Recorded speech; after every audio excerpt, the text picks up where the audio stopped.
Welcome friends, welcome back to the kitchen. Another stuff in our cupboard recipe today, Pandemic Pantry Edition.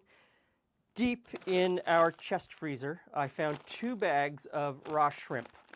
They are freezer burnt. They're pre-freezer burnt, and these have a best before date of June 2019.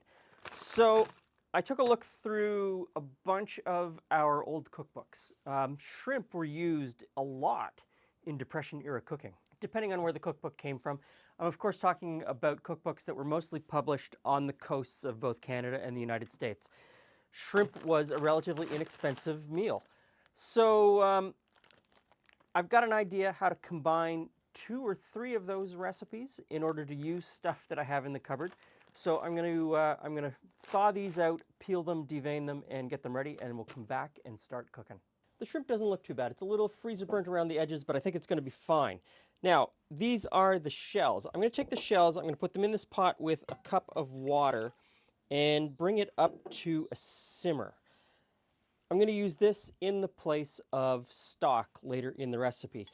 Most of the recipes that I looked at that have this same sort of cooking method use vegetable stock or fish stock or chicken stock.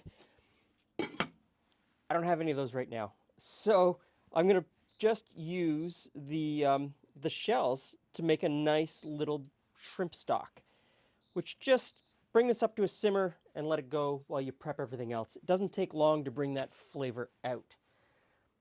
Next thing, pretty much every recipe asks for garlic. As I said in the last couple of videos, I planted the last of our garlic from last season earlier in the spring. You take the cloves, you take the bulbs, you break them apart into cloves, and you plant them. And we usually plant some in late fall, and then in the spring we take the garlic that's left that we haven't eaten yet, that is probably already starting to sprout or just about to sprout, and we plant that so that we can get more garlic for the end of the year. The second way that Julie and I grow garlic is by seed. There are a few wild garlic species that you can grow from seed that actually set seed.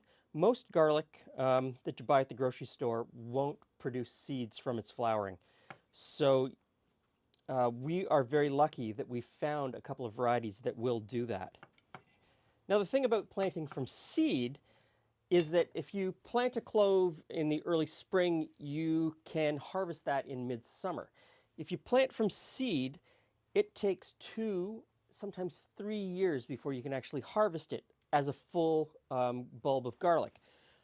But what you do get when you plant by seed are these little tiny ones that pop up at year 1 and year 2. And they come up right at the beginning of spring, the earliest part of spring. So it is April, first week of April now, and I could have picked these even a week ago at the last end of March. And they have great flavor. Still a garlic flavor, but much more mild. I really like it, and I will mince up the entire plant and use it. Now, if you don't have this growing in your garden, don't panic, just use 3 cloves of garlic. And if you don't have garlic in your house, then just chop up an onion, mince it up just the same. It'll be fine. I get the impression, though, that there will be more gardeners, more people with victory gardens in the summer of 2020 than there have been for years. So I'm going to use about 1/3 of that in the bowl with the shrimp. I'm going to save the rest of this for an operation later. Into this bowl with the shrimp, I'm going to put some paprika, some olive oil, a couple tablespoons, cracked black pepper, and some salt. And just stir this up to make sure the shrimp is completely coated. These are fully coated, so I'm just going to set them aside, and they can just sit here on the counter while we move on to the rest of the dish. This pot of water and shrimp shells is looking good, and it smells fantastic. So I'm just going to turn it off and put the lid back on and let it steep. Really doesn't take a whole lot of time to build flavor in that water. Now I've got a cast iron brazier. This is called a whole bunch of different things depending on where you are or what you want to call it, but it is an enameled cast iron pan that can go in the oven. So if you've got any kind of pan that goes in the oven, that would be great because we are going to broil this at the end. So in that, I'm going to put a little bit of olive oil. And this is kind of a medium-high heat. You don't want it too hot. So as that comes up to temperature, I'm going to slide in the rest of the minced garlic and 1 bay leaf. And I just want to stir that around to start it cooking. You don't want it to burn, so don't use your heat too high. I can just smell it now, so it is great. We're going to move on to some tomato paste. We're going to put that in, and we're going to stir it constantly, and we're just going to bring it until it's kind of caramelized a little bit, still being very careful that we don't burn the garlic. We are building a lot of flavor here. This smells fantastic. Next in, all of the recipes called for tomatoes of some kind. As you can see, I didn't have a small can of tomatoes. We have some really big cans of tomatoes, and I didn't want to use part of a can in this. So I grabbed a can of Rotel because I thought, you know, it'll bring some flavors and I'm going to build on those flavors. But that's not enough tomato. So I've got this part jar of salsa. I'm going to put that in too. And I think that should be enough. I think that should get us to where we need to be. So we'll stir this around. At this point, you can turn the heat up a little bit. You want to bring this to a simmer.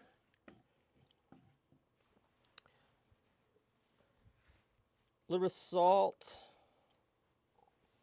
A little bit of pepper.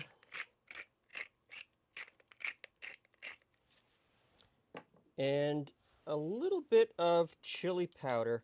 Now, I'm looking for just about a tablespoon, almost, even if it's a little bit over. And of course, seasoning is always to taste, so do what you think is right. Now we're just going to stir that together. Now it's time for the broth. So I've got a sieve, and we're just going to pour this in through the sieve.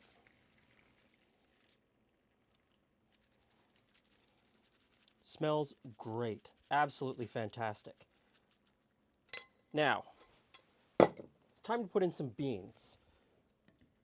Some of the recipes called for a lot of beans. Some of the recipe called for just a few beans. Some of the recipes called for rice. Some of the recipes called for pasta. I mean, this is a turning point in the recipe. You can use whatever you want. So I've got 2 cans of beans. These are the only beans I have left that are in cans. I've got navy beans and black-eyed peas. So I'm going to start out with 1 can, and I'm going to see where that brings me in the pan, and then decide whether to put the second can in or not. And even though the second can is open, it will get used very quickly in our household. I'm thinking 1 can is probably enough, or maybe a can and a half. So I might put in just a few of the black-eyed peas. There we go. Okay. There are a couple of different can sizes for beans, so maybe a larger can would be sort of in that middle ground, which would have just been 1 can of beans. Personal choice. You decide how many beans you want to put in, but somewhere between 1 and 2 cans. It'll all be in the recipe down below in the description box. Just going to give this a little bit of a taste. We want to simmer this until it thickens up a little bit.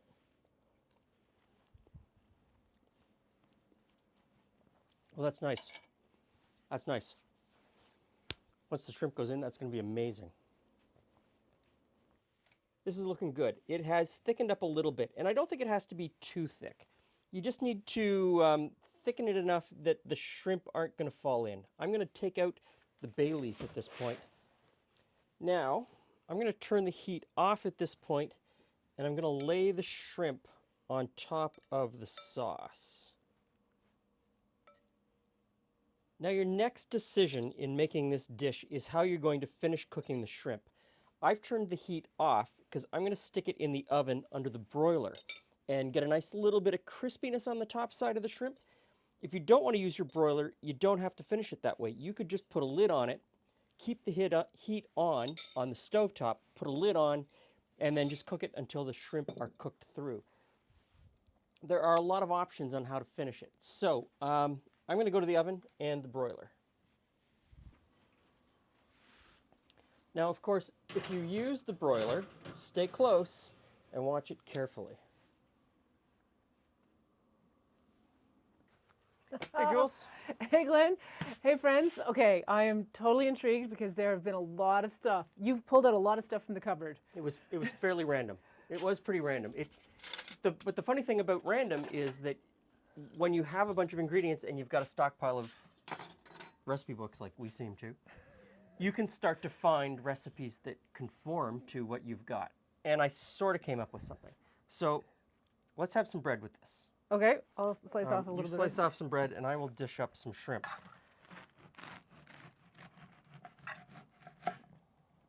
Just a little bread for tasting. Sop up some of the juice.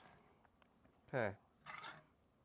Try Now- not to just eat the bread right away. I've used chipotle chili powder. You could use any chili powder. You could use curry powder, right? You could change this up a little bit with some curry powder. Looks like you could put anything that goes with a tomato base that you like. Yeah. Any spices that go with tomato that you like? Yeah, you put them in there. I say it all the time. Ras Al Hanout. Ras Al Hanout would go really well with this. I saw recipes from the 1930s that were shrimp, beans, and tomato that used pickling spice as the spice mix. So pickling spice is mustard seed, coriander. I'm just kind of astounded at the pickling spice. Yeah, it's a mixed spice that you can get, and there's recipes for it everywhere. So basically everything except the dill or still with dill?